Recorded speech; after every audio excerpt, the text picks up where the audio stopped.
the reason that most of us are in Bittensor is because we're thinking, hoping, praying, believing that we're building all these individual components of like chutes on compute, gradients on training, affine on RL. Like if we can bring all of these things together and produce the best AI on the planet in history, that's clearly the other use case for Bittensor and probably the most important one. And I think that stuff's already happening. It was like at that moment I was like, hang on, no, we literally are going to change the way post-training is done in the world. Like all this needs is firstly for us to solve some of these problems that are stopping enterprise clients, which we can probably go into. But then after that, it's just getting this out there because this is a growing market. This is something that people are going to care about more and more. And they already do. You know, large amount of companies that I've worked for that all I did was something that I could have just uploaded to gradients and got a model out. We're really going to change post-training forever. I'm not going to change post-training forever. If the mining pool disappears, that's the end of post-training. It's the end of gradients, you know, so we need those guys. Bittensor needs those guys. Yeah, I mean, they are both the most annoying component and by far the best component at the same time, you know, like minus exploits are just endless. And it, you know, it's a wonderful cat and mouse, but like, yeah, we definitely need them. Welcome to the Ventura Labs podcast. Today, we are joined by Christopher, the core contributor to Subnet 56 Gradients, Bittensor's tournament-style AutoML platform that crowdsources fine-tuning, DPO, GRPO, and diffusion training that is outperforming Hugging Face, Together AI, and Google on models up to 70 billion parameters. We'll explore Gradient's miner-validator architecture, its new open source tournament, why incentives are reshaping AI, and how being a NeurIPS reviewer informs his perspective. Now, back to Chris with the 57th Ventura Labs podcast.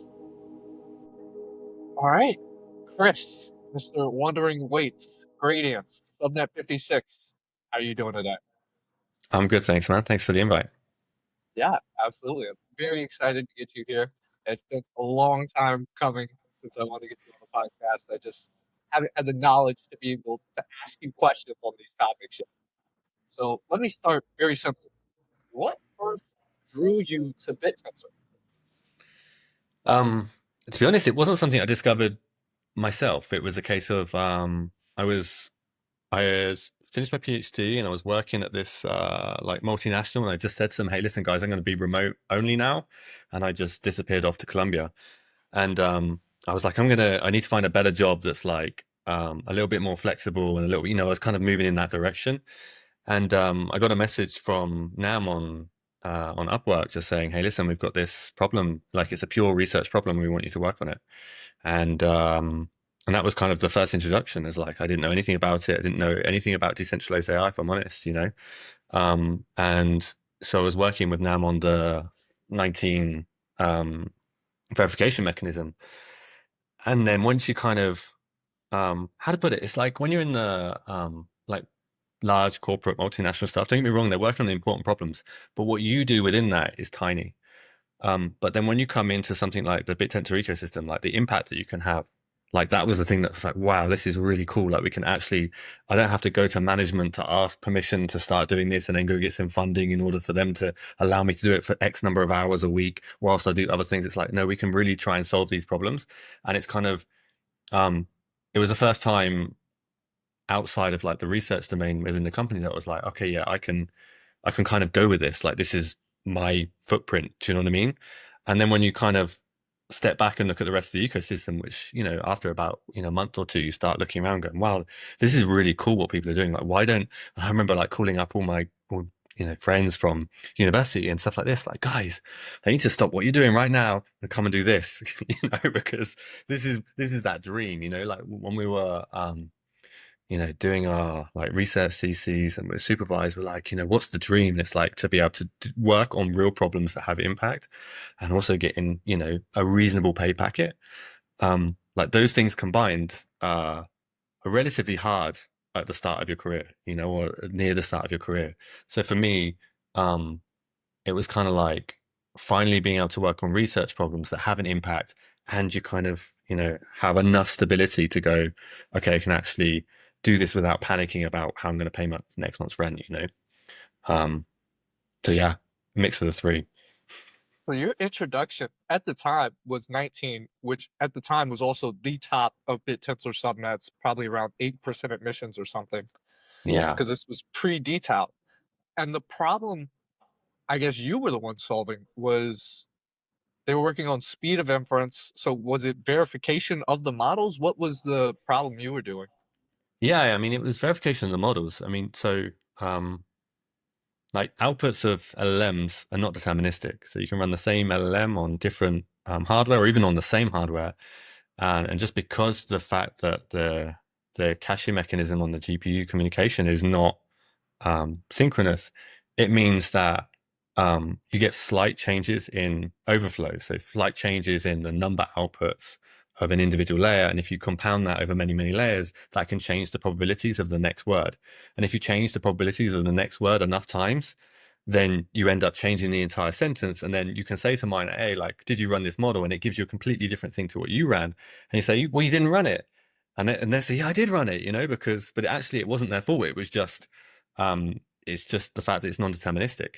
And so the game was like, well, how do we get some measure of sort of, are they running the thing that we expect them to? And so you can kind of zoom in on that and say, instead of like checking the entire output, which is what we were doing originally with 19 when I joined, you focus on next word prediction. So the cat sat on, and then what's the next word?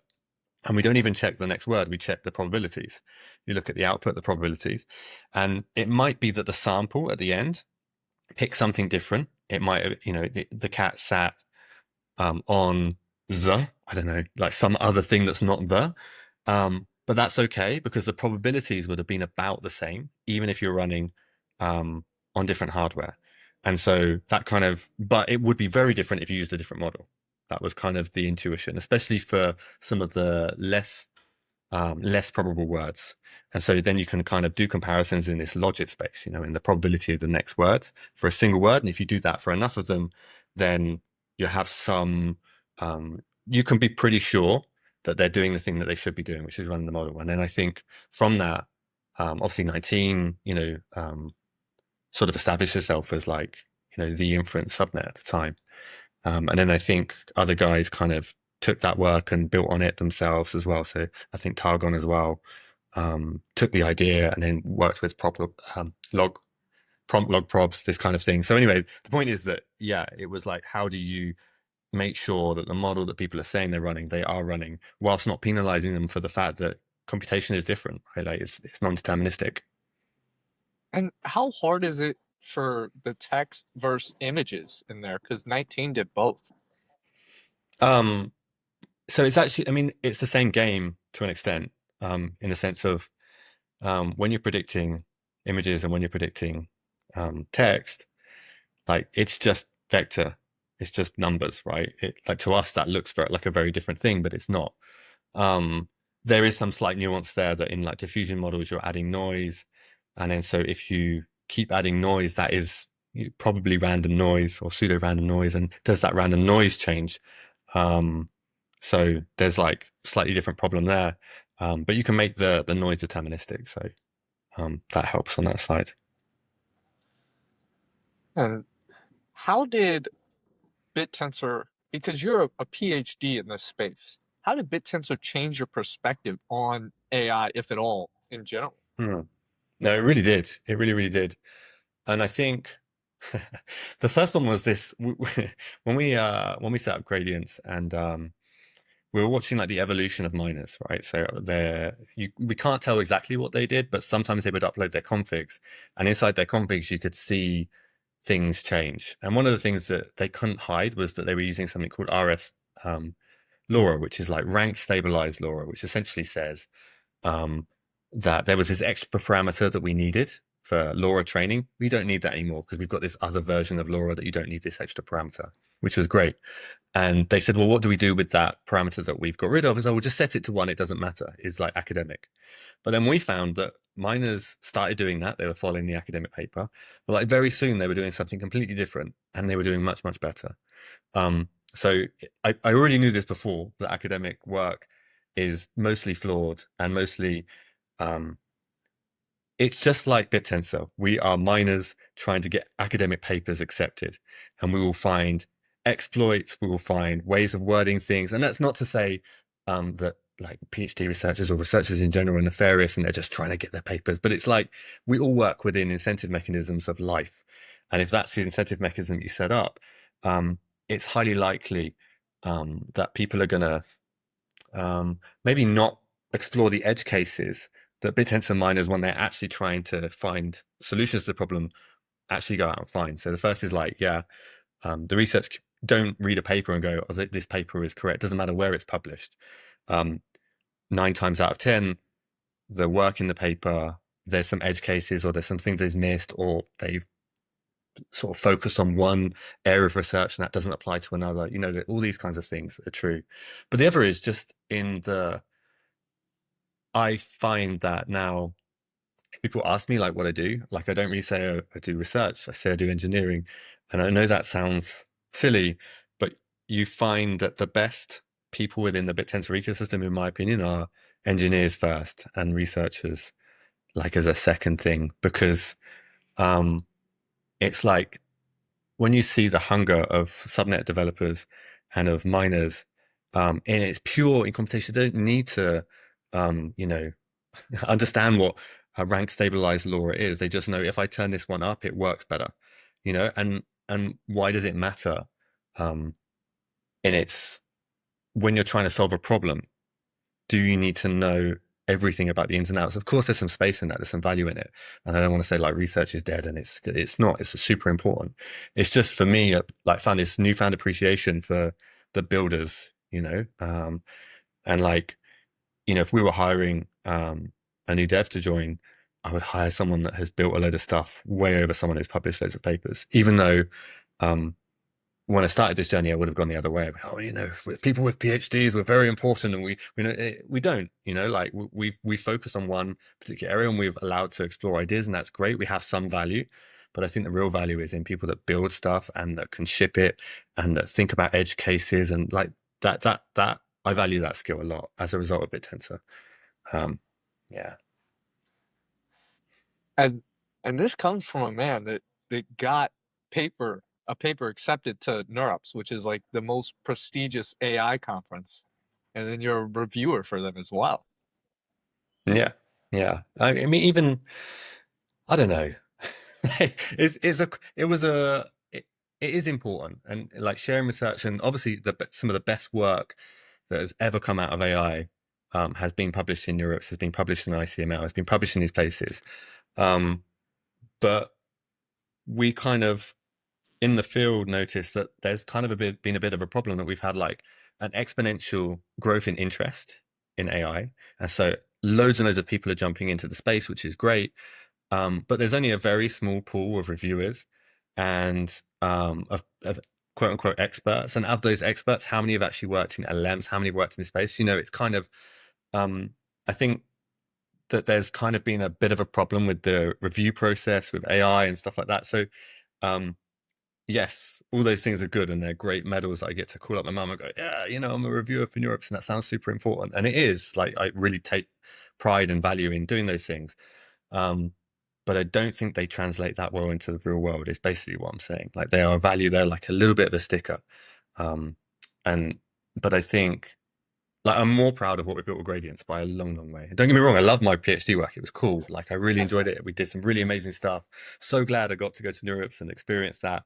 But I'd pick working in Bittensor and actually working on Decentralized AI any day of the week, because it's real, it's fun, it moves way faster. Yeah. Do you think the speed difference is because the PhD world, the traditional world, values more like changes that are closer to the norm rather than like drastic changes? I think actually, I don't think that's the case. I think actually research community does really value drastic changes. It's just the problem with trying to persuade everyone that this drastic change is of value is very, very difficult and takes a really long period of time, because you can't just say, oh, this optimizer you've done is no good, we should use this one. You have to then test it out on LLMs, vision, object detection, you know what I mean? Like, and then have some sort of theoretical framework as to why it's a thing. I remember, like, during my PhD, I spent maybe 2 years trying to publish that NeurIPS paper. 2 years of my life just for one paper, and the work hadn't changed. So, at the point of like getting the work done was maybe 3 months in, and then I spent 18 months rewriting the paper over and over and over. And there's value in that. I don't want to, communicating science is a skill that I learned, and it took a long time. But in the Bittensor world, like after the 3 months and you got the thing and it worked, it would have been out there. It wouldn't have taken another 18 months to kind of persuade people that it has value. You would have seen the value through, how did miners perform? What's the translation to in real world results with customers, things like that. So I think the speed, the speed is definitely different, but the attempt at innovation, I think, is probably the same. It's just that the speed is like you're held back by rigor, and rigor is important in some spaces. But is it that important for real world? I'm not sure. Test in prod seems to work for most of the subnets in some way. Yeah, test and prod is very popular in Bittensor. And let's get into your subnet now. Gradients. Subnet 56. Let's start high level. What are the miners, validators? What's the dynamic there? I know you recently have a change, but what's the legacy system first?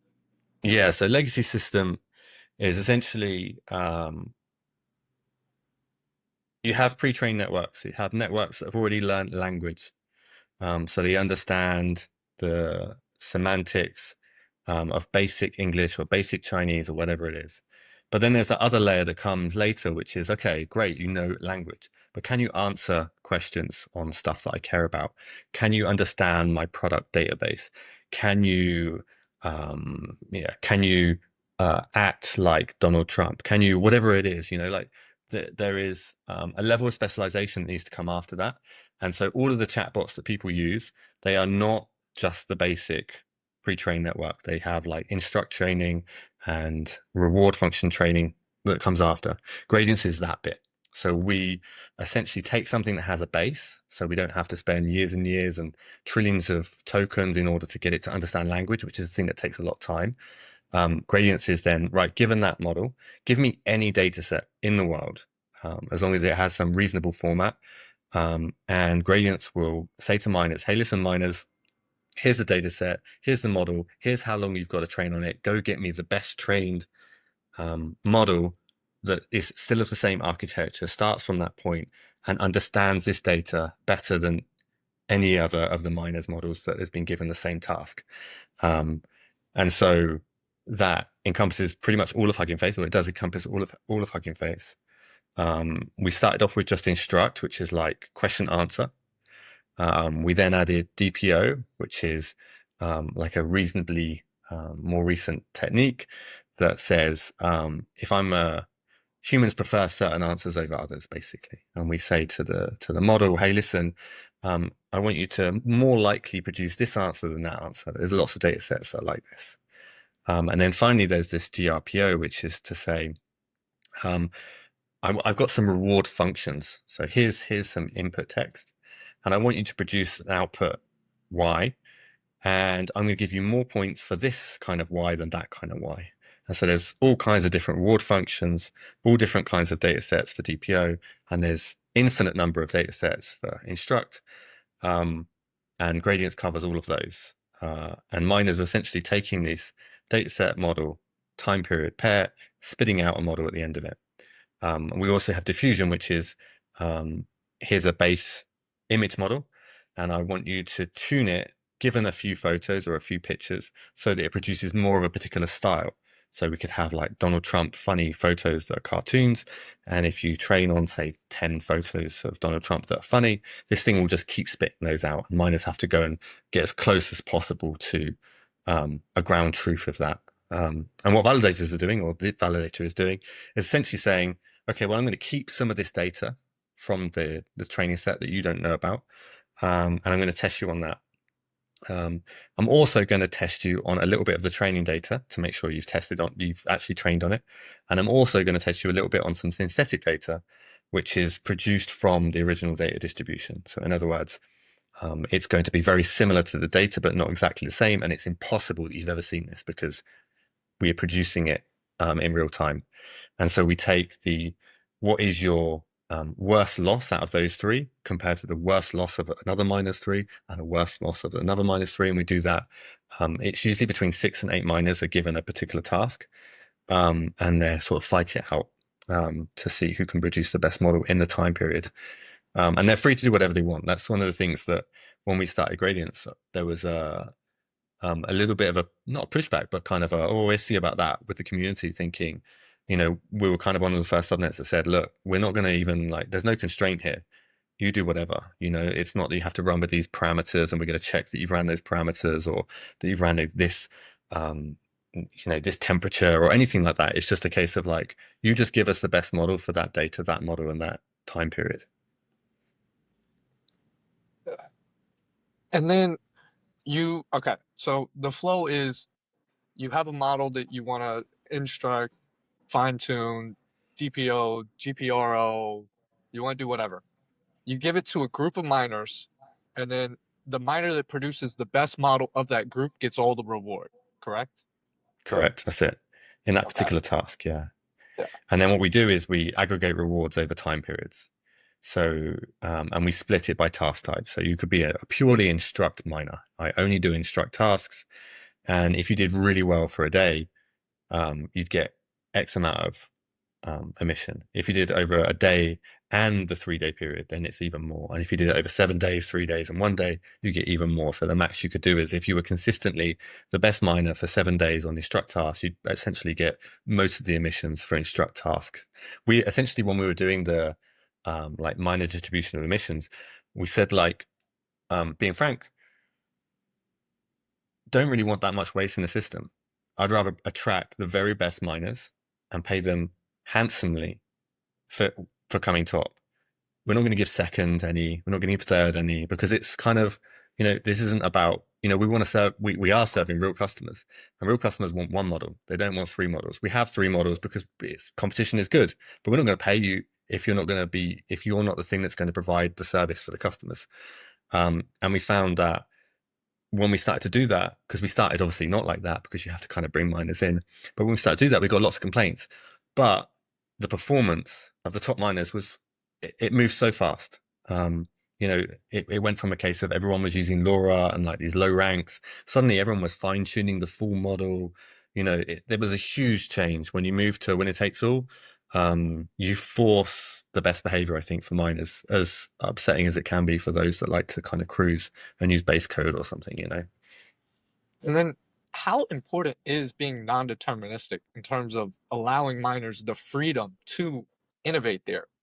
Important to the result of getting that exponential improvement. I think it would be impossible not to, because whereas for pre-training, so pre-training is learning language, this kind of longer task, which a few of the subnets are working on that. I think in that case,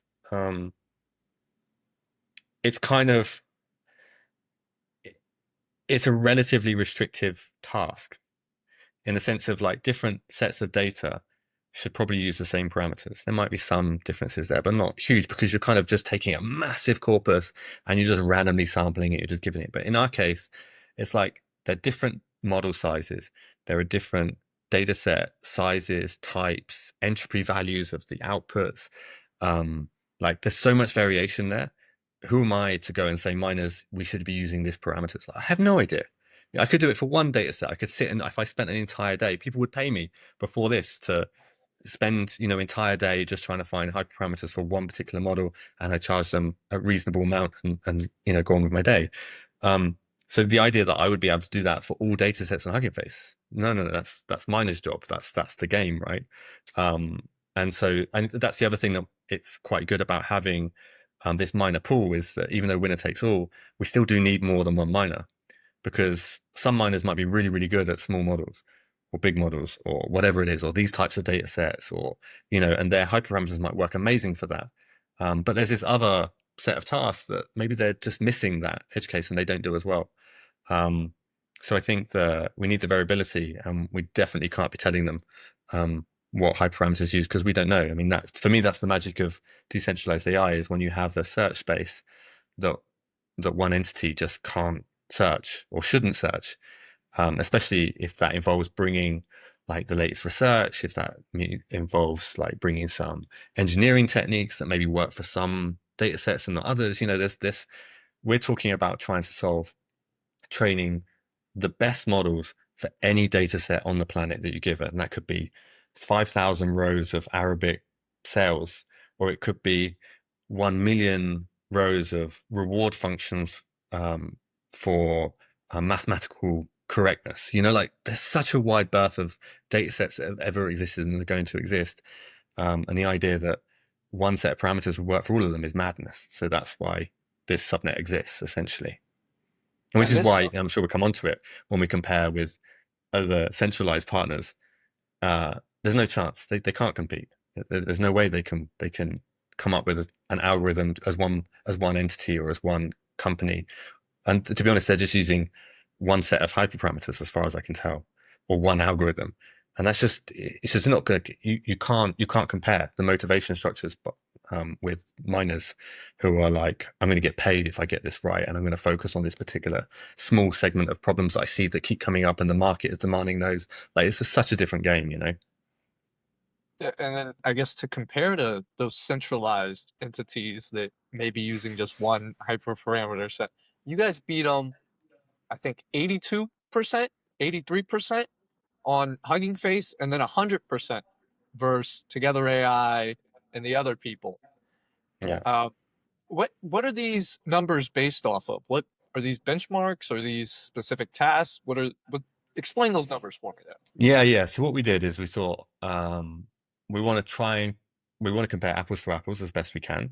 So what we did is we take a set of really well-known data sets in various different fields. So that's translation, coding, RAG, which is like retrieval augmented generation, which is like take a big corpus and find some information in that big piece of text, math, all different domains. And then we find the most popular data sets in those, and we give them to our platform. We give them to Hugging Face, Databricks, GCP,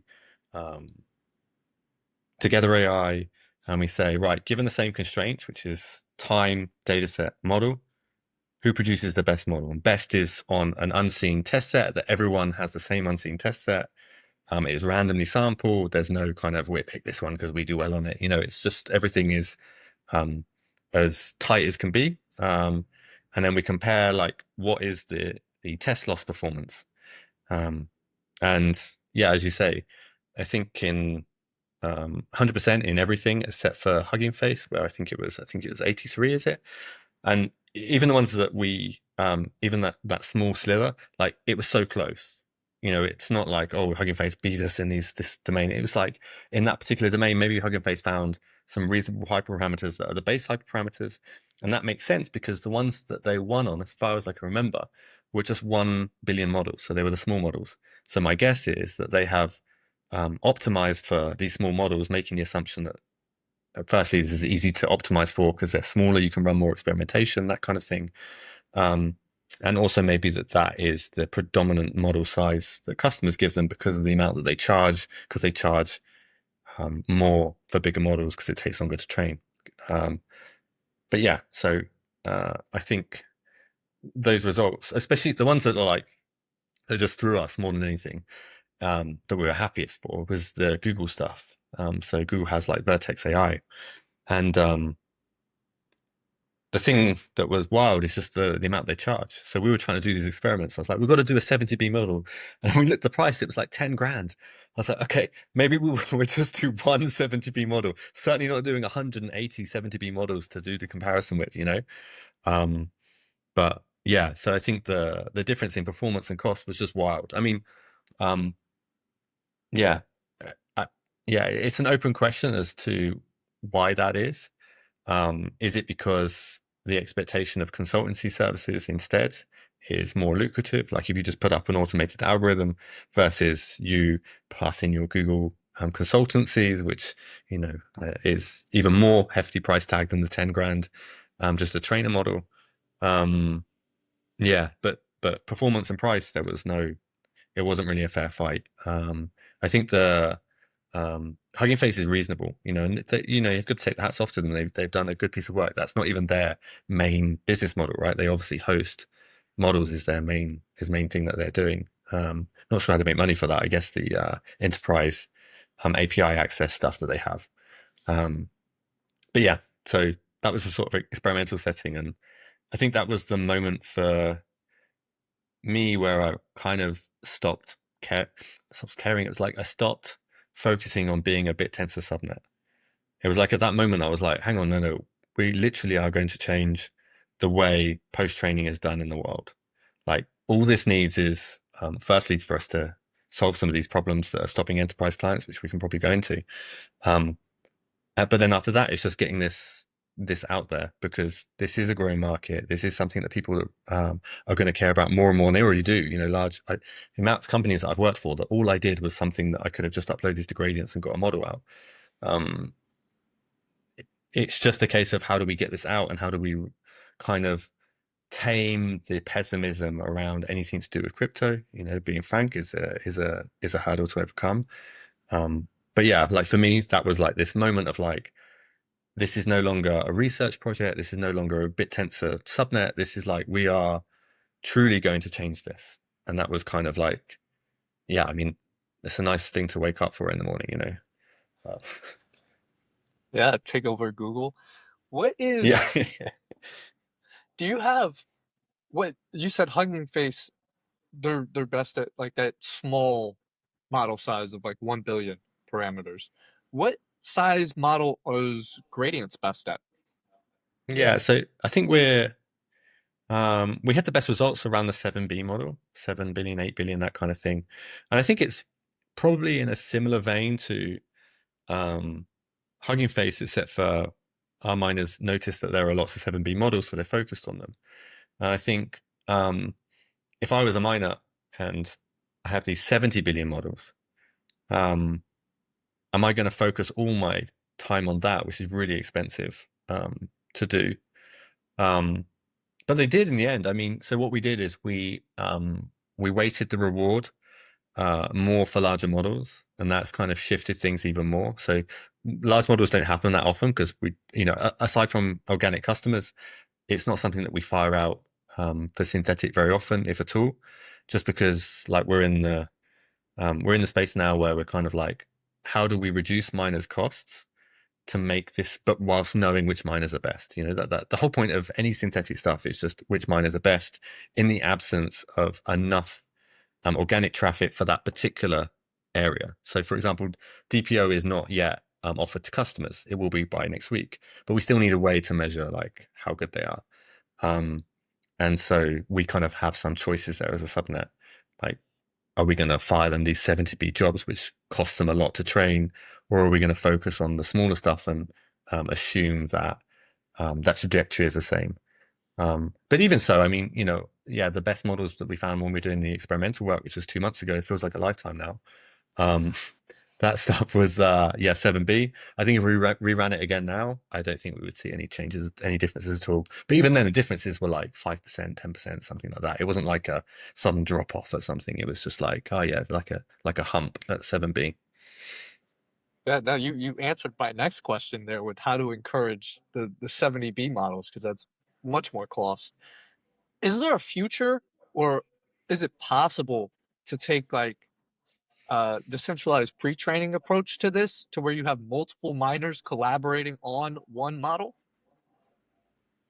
Yeah. So we kind of have that at the moment. So what we're doing at the moment is we are basically trying to show, or we are showing that if you wanted to take base llama or base quen 3, which are like the two kind of base models at the moment, and you wanted to do instruct fine tuning, which Meta does and the quen team does, that you're better off doing that in gradients. And so what you have to do is the data set to do a full I can answer any questions, as opposed to I can just answer questions about Arabic sales or cars or something, is the data set's much larger. So you're talking like 1 million rows, 2 million rows, and we don't pass that into gradients all in one go.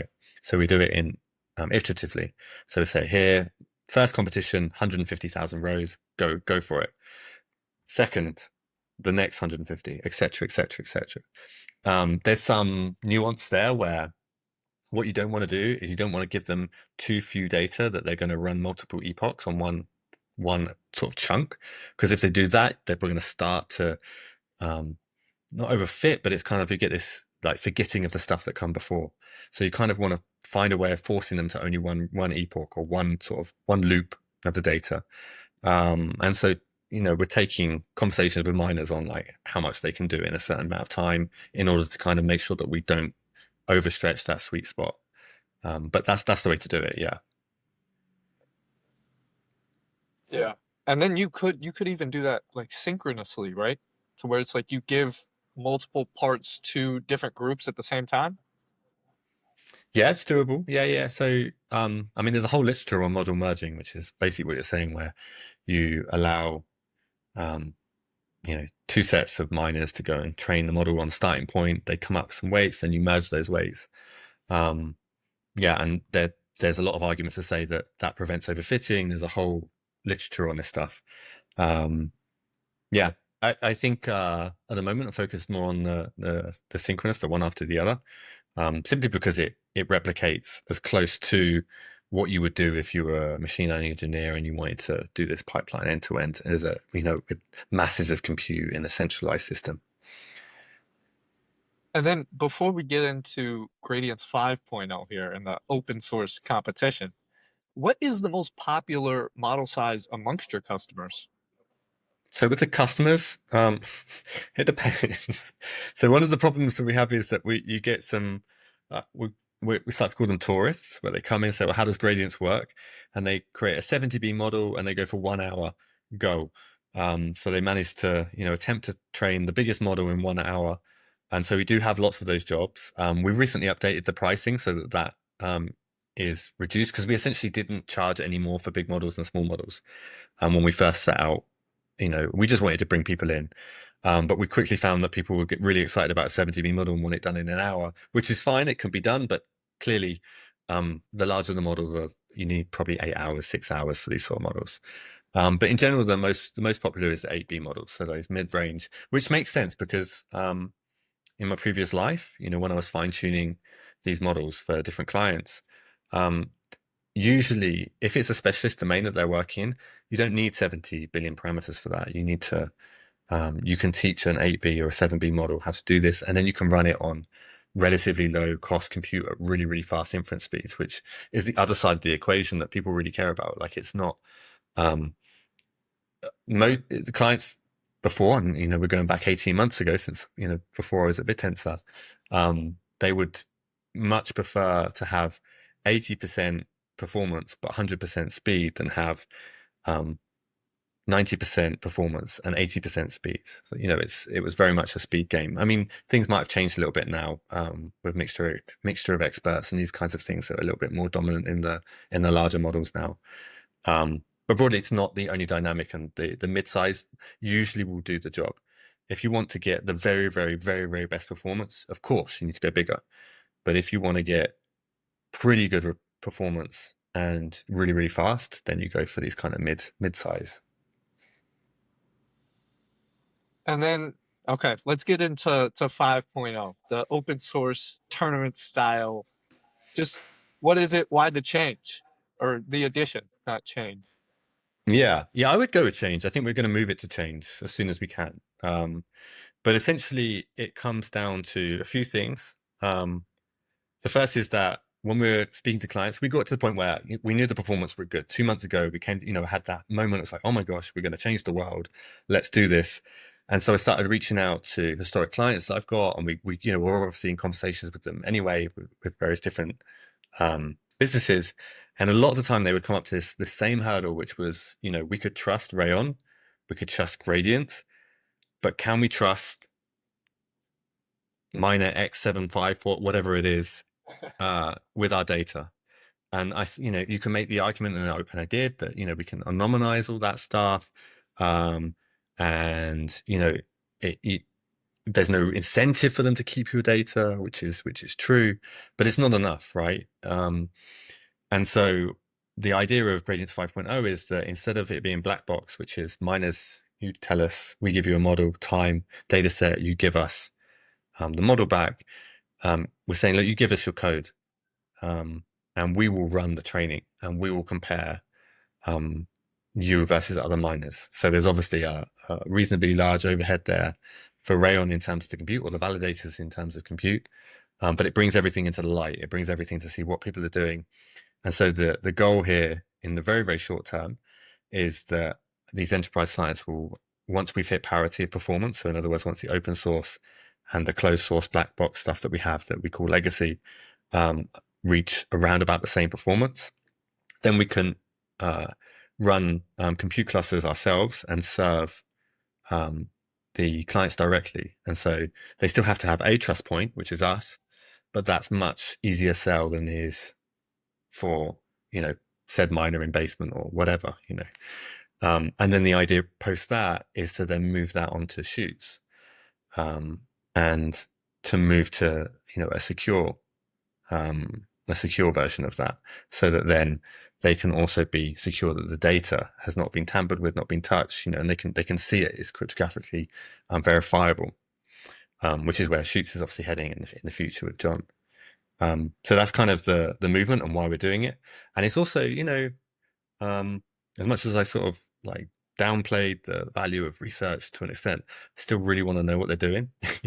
Like there's something, that thing where you're like, oh man, I know that I couldn't do it, but I really want to see what they've done so that I could at least pretend that I knew I could do it, So for us, it's genuinely exciting. So what is 5.0, I guess, is, it's open source. It's a tournament that runs essentially continuously. So you have one tournament where you have group stages and knockouts. So we made it full-on World Cup style with random tournaments for the groups and the knockout stages. So it could be like you could get a DPO task of 70B, or you could get a GRPO task of 1B with this reward function. Everything is possible to throw at them, which means that their scripts have to be like super tight and cover all kinds of edge cases and weird and wonderful data sets.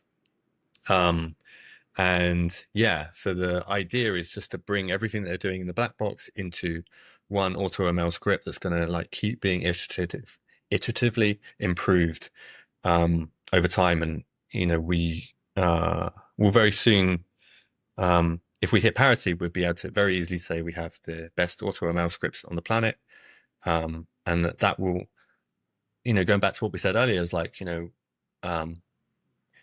how does it compare PhD to Bittensor? You couldn't do this in a PhD. It would take years and years of collaboration. You'd have some sign, I'm not sharing it, Whereas in this case, the incentive mechanism there, and we're going to be able to build the best AutoML script on the planet, and I think quite quickly. That's the cool thing. It's like it moves so fast. The incentive system's there. So I'm hyped. We will we'll see how this plays out. But of course, we've still got the legacy stuff, which is still well beating, and that's still running and chugging along in the background while we wait for parity. And there's a bunch of incentive things that we've done. We have like burn emissions that says if tournament does worse than legacy, a certain amount of the tournament emissions gets burned and a certain goes to legacy.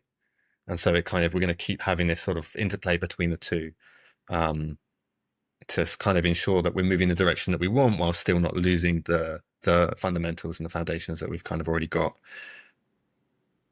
And then opening up that black box of miners and making them open source their code, what was the biggest surprise for you?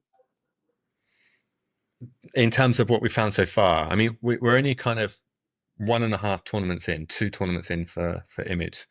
So there hasn't been a huge amount in terms of the, I think, so there's 2 things actually. No, there is. So one of the top miners I speak to on a regular basis, because we've got to make sure that he stays happy to an extent, not in the, giving him backhanders, but like that we are following best practice to allow him a smooth journey into the tournament side, because we really want him to get his code in. And he sort of said to me, I have this learning rate finder. And I was like, great, yeah, get it into the tournament. He's like, yeah, but I need more compute. I was like, need more compute? We're giving you 8 H100s. And he was like, yeah, no, but I run like 32 in parallel just to find the learning rate. Then I shut them off. And I was like, what? So we're going to have to come about with a better algorithm, And for me, it was like, it it was both a positive in the sense of how quickly the community is moving into it and how like exciting it is to start to see some of these nuggets go into the best script, and that miner is now the best miner already.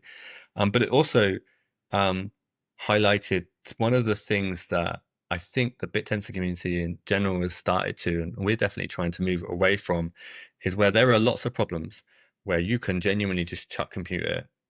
And I think the Nova guys, for example, like I think they had this kind of issue where, you know, they were getting solutions really quickly to their drug discovery problem, really, really quick. It was like 4 minutes or something wild.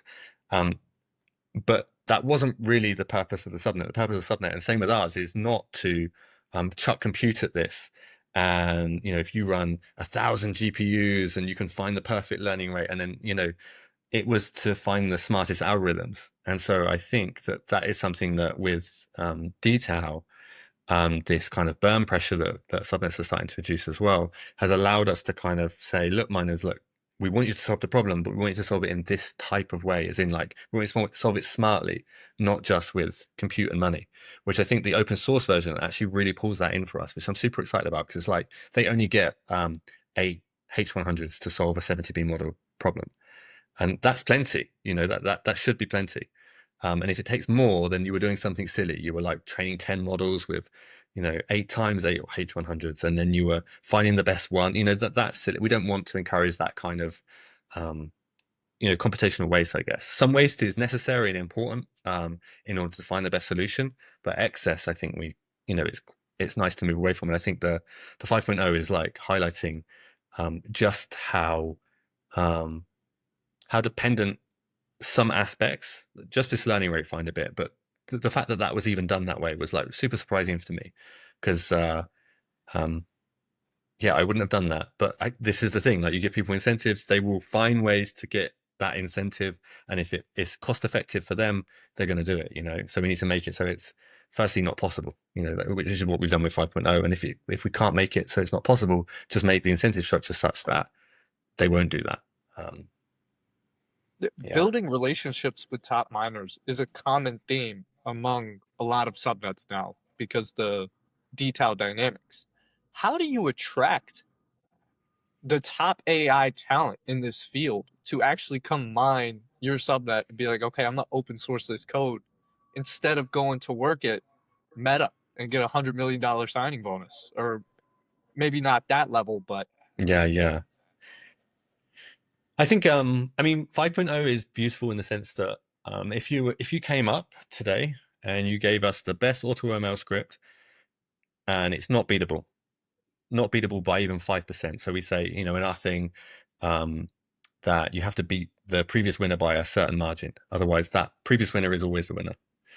And so if you did that and you got incentive from now till the end of time, or, you know, whenever, yeah, that's a lot. You know, that's the point, is that they're not trying to solve a one-off Kaggle competition where the prize is 10 grand. They're trying to build the best AutoML script, and as long as their AutoML script is the best out of everyone that we've ever seen, they will continuously get that reward. So the carrot is quite strong there. And I think the other thing is, like, I think this is a fun problem. Like, I would want to solve, like, if I wasn't building this, I'd be trying to solve it, because it's open enough that you can try weird and wonderful things. And there's kind of like, there's so many places to start and end with it. I think that's the other thing. It's like, I think that's the same with lots of the successful subnets. And like, one that I like at the moment that I've been keeping an eye on is like Ridges, you know, like how they're trying to solve, that's such a fun problem, you know. So that's why they've got all these miners. Like, if you make it a fun problem where the incentive structure is such that if you get it really right, you've got it right for a really long time for yourself, and the financial reward is strong. I think those two things together like really make a really strong subnet, in terms of the mining pool and bringing that in. And also just the basic stuff, like I answer every single message in the bloody channel, and I answer the same questions every single day, but I'm still like, I'm going to keep doing this because I think it matters. I remember when I started programming, you know, you go on like Stack Overflow and you put your question in, and the guys that took the time to answer your questions are like, they are the reason that I still kept going with code. And I think it's similar in terms of our channel that if you're just constantly there, like maybe most of these guys are noobs and they're just rubbish and they're going to run the base code and they complain that the base code doesn't work or doesn't get incentive, like that's fine. But I think just turning up as a subnet team with documentation as best we can and like answering these terms, like that kind of stuff just shows that you can rely on us, that we're not, you can rely on us to at least give you a fair playing field. I think that's the thing that miners want. They want a fair playing field. The incentive structure is such that you're not trying to rip them off. You're trying to get the best solution, but this isn't about trying to mess with miners. And I think a lot of the dynamics that we see in different subnets is sometimes there's this kind of feel to some miners that you're just trying to tug this from us. Like you made us do this thing and then you've just taken it from us and now we've got no incentive or whatever it is, right? We really, really try hard not to get to that place. So we're kind of like, we want to be consistent because it's true, right? I made some great announcements at the start. We're really going to change post-training forever. I'm not going to change post-training forever. If the mining pool disappears, that's the end of post-training. It's the end of gradients, so we need those guys. Bittensor needs those guys. Yeah, I mean, they are both the most annoying component and by far the best component at the same time. Like minus exploits are just endless, and it's a wonderful cat and mouse. But like, yeah, we definitely need them. And if you're, yeah, like for me, it's like getting the best miners is as important as building the best infrastructure for the actual subnet itself, because you can't do one without the other. And they are really nice guys. And on a sort of more personal note, some of these guys that I speak to, and you hear that their lives are like, I mean, one guy messaged me and said he sent me a picture of a tractor. I was like, what's this, man? He was like, this is what I've done with my winnings. I was like, what? Bittensor's helped fund him to buy a tractor so that he can help his family on his land. And this dude, like, this is near the start of the subnet, so it was different times in terms of, I'm not sure he could compete in the same level, but it gives opportunity to people, and there's something like really cool about that, and you do feel like a part of a place where city certificates and NeurIPS and all this thing, it really doesn't matter. And when it doesn't matter, you get these sort of characters that pop up that are just so driven because they just see the prize and they just see like, I can do this, and it's a fun problem. And definitely don't want to lose that. That would be the worst. I think it would be one of the worst outcomes if Bittensor just turns into big teams of like corporate miners. Do you know what I mean? Like that happens already. I'm sure there's sets of that, but for me that would lose like one of those sort of like crisp joys of like seeing some dude send me a picture of a tractor that he's just bought as a result of like his mining work, and he did some really cool stuff at the time. So yeah, sorry, I've rambled on about that, but yeah, miners are cool. I don't have like bad blood towards them. Mostly like annoying questions sometimes, but it's good. I think this is perfect. When you get the relationship with miners correct, it's a beautiful thing, as you described. How has the relationship and partnership with Rayon Labs helped you help the subnet? Why is being part of that team so important? I think it's just the expertise. Like the guys are, I mean, Nam, Bonaliver, and John. I mean, I don't. There's no. They're just really cool guys. They're great to work with. They have expertise in things that I have no expertise in. Like, the front end guy. It's just. I warm and fuzzy feelings when I talk about those guys. You know what I mean? Like they're just great to work with. So driven for the right intentions as well. Like that's the thing that. There's something really cool about being a team that like genuinely it's not about like extracting anything. It's like how do we build something that's really meaningful? And I think obviously when we see like the trajectory that Chutes has taken is like there's not even an inward battle, to be honest with you. There's no, I don't look at John and go like, oh man, I need to, because that guy's just like a god, to be honest with you, in terms of the work that he's done. But so just being the same team as those guys and to feed off them and talk to them about problems that we're having or not having, it's like, it's just cool. And the other thing is that we kind of cover the stack together, you know, like particularly Chutes and Gradients is like Chutes is focused on compute. We're focused on building it AutoML scripts. Like we can put those things together. I mean, that's it, it's that kind of every time a new problem arises, for example, we need to build synthetic. Our first call is like, okay, let's go speak to 19 guys. Do they have anything that's going to work with this? And I think that's broadly happening with the community in general, right? So Rayon Labs is clearly going to be synergistic with each other. And it's nice to see that there's kind of more of that happening within the ecosystem in general, you know, with sort of like a Fine is getting involved with Chutes, and I think Gradients is going to have something to do with that as well. And I think it's the same with Ridges is using Chutes. So I think this kind of synergistic stuff is super cool for Bittensor because we're clearly building different things on different versions of the stack, and we put all that together. Obviously, it's going to work great. I mean, it's going to have some ups and downs, but it's clearly the trajectory. So being part of Rayon is like we have that close community of people solving different versions, different parts of the stack, and yeah, I mean, on a personal level, they're obviously great guys. You know, it's we just work well. There's it's just cool. It's like it's yeah. Rayon Labs has done terrific in this dTAO environment, and Gradients is one of the biggest beneficiaries of dTAO. You went from, I believe, like 1% emissions to what, 4% now? So why do you think you've had such success in this dynamic TAO environment?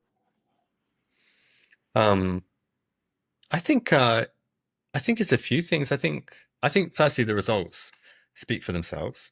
That's the thing that, you know, before we had those results come through, and before Novelty Search, the last one that we did, we were still sitting around 1.5. Like there was no sort of great big bang as soon as we hit dTAO.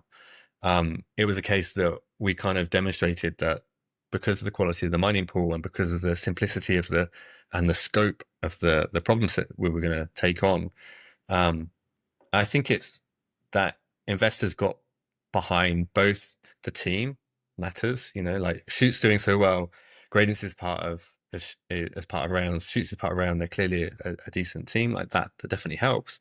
But I think it's the results, and it's also the consistency with which we're constantly developing. You know, we're constantly moving forward. We're constantly thinking about this, and I think I hope that we're communicating that reasonably well. I think that is the thing that's sort of coming through, and it's also the prize that we're going for here. You know, post training any kind of ML model is a huge market. You know, like you pay a machine learning engineer $150,000 a year to do something that Gradients could do.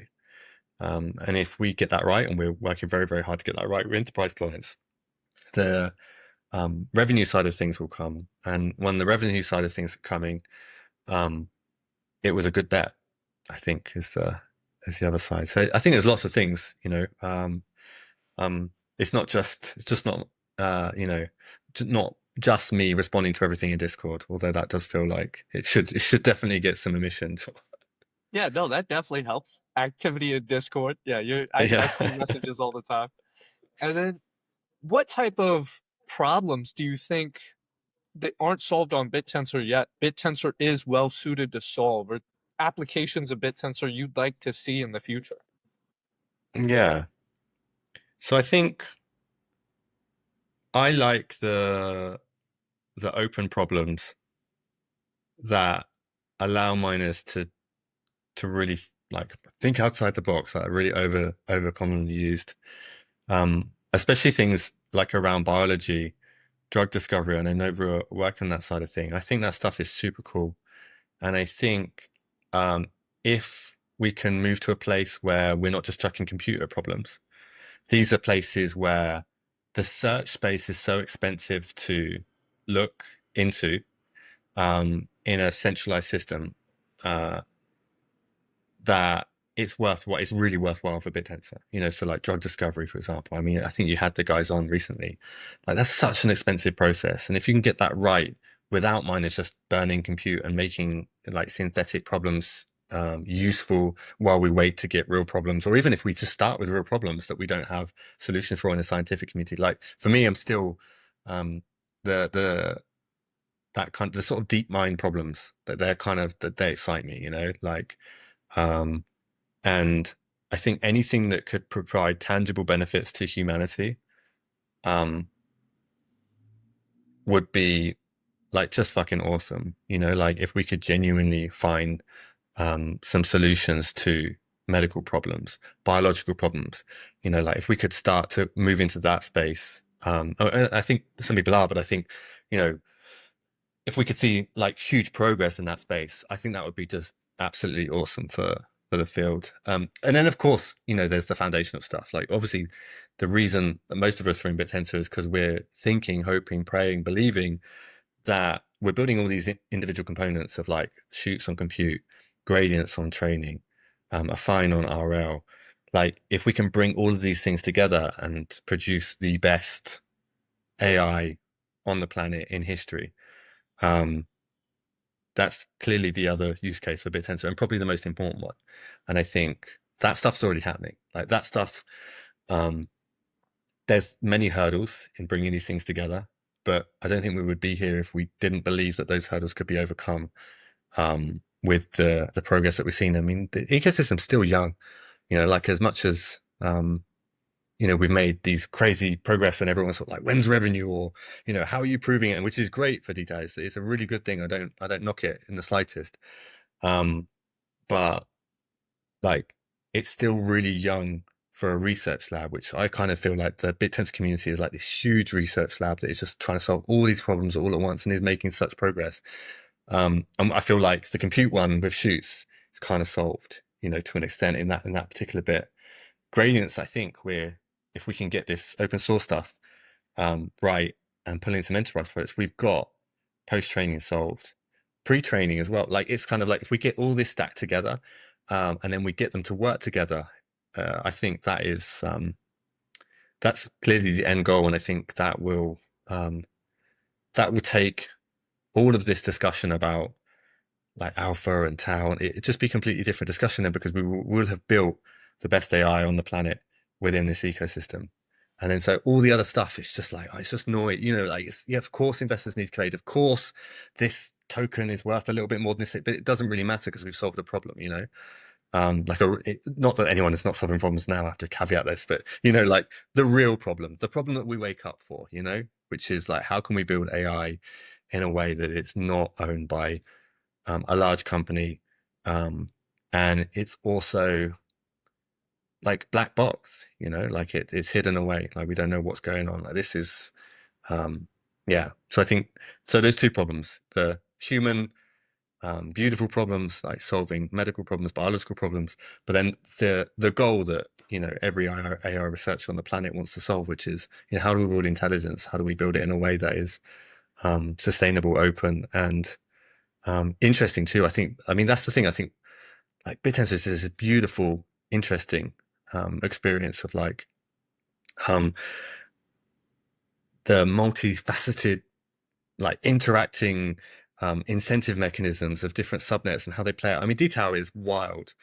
but it's so cool to see it, how it's evolved, and how like you get these, you know, we had like the meme subnet come in, and we have other subnets which I kind of think is a little bit memey, but yeah, it's like it's okay. Like liquidity is low, and like we're going to have these ups and downs. But I think coming back to your original question of like, you know, what do I think? Why do I think gradients is where it is? Because I hope that we're going to keep offering that stability. You know, we're not like making a one-off announcement that we're going to solve solar panels in the next month and then nothing hears from us again. We get this big hype and we will sell, you know, like it's like we're just consistently producing and we really care about it. So I think that, and we're obviously not the only ones in that. Like the vast majority of subnets are really pushing on this side, but there are some that are not, which means that we have to kind of keep that stability sort of siren cooling.